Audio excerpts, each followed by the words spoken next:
জয়গুরু প্রণাম।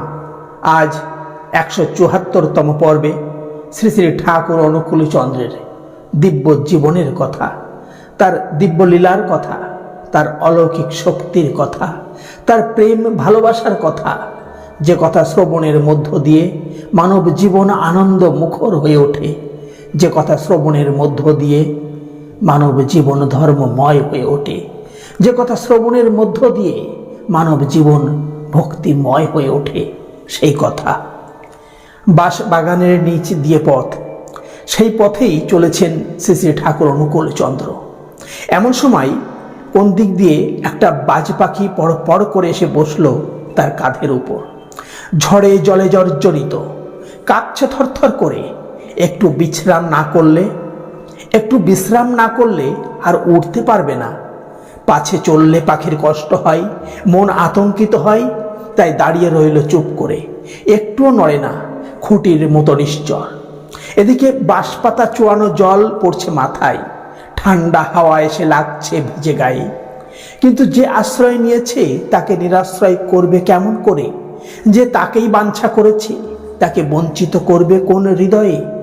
ও যে সর্বক্ষেমঙ্কর কল্পতরু, মরণ হরণ নিখিলি শরণ। অনেকক্ষণ ধরে দম নিল পাখিটি, জিরিয়ে জিরিয়ে একটু একটু করে সুস্থ হলো। সুস্থ হয়ে স্বেচ্ছায় যখন উড়ে গেল, তখন বালক বাড়ির পথ ধরল। বেলা তখন ফুরিয়ে এসেছে, আত্মপর জ্ঞান হারিয়ে ফেলেছে। কোনটা নিজের আর কোনটা পরের, ওটাও যা এটাও তাই, সবই আমি, তাই সবই আমার। তুমি আমি আর আলাদা নই। চেষ্টা করেও স্বাতন্ত্র্য বোধ আনতে পারে না, মনে করে সমস্তই আমার দেহ মাংসের পিণ্ড, সমগ্র তনুর কোষ সত্তা। সমুদ্রের কাছে যেমন বিচিমালা, সৈকতের কাছে যেমন সিক্তা। অনুভূতি এক, তাই সহানুভূতি। একই ভব থেকে সব অনুভব, সর্ব অনুভবের ভাব সম্মেলন তাই এখানে।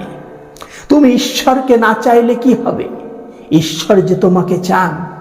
তিনি ছড়িয়ে দিয়েছেন, কিন্তু সুতো ছাড়েননি। ঘুড়ি যতই উপরে উঠুক, নাটায়ের সঙ্গে যোগ ঠিক আছে, গুটলেই আবার গুটিয়ে আসতে হবে। অনুকূলচন্দ্রকে জিজ্ঞাসা করা হয়, তুমি অমন করো কেন? পরের জন্য অত করে ব্যাকুল হও যে?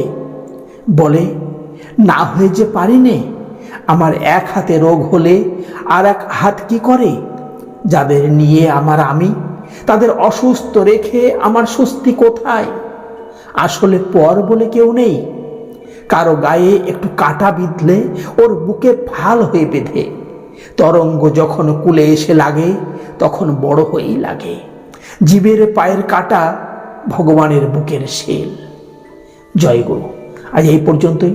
সকলে ভালো থাকুন, সুস্থ থাকুন, আনন্দে থাকুন, আর চ্যানেলটিকে সাবস্ক্রাইব করে সঙ্গে থাকুন।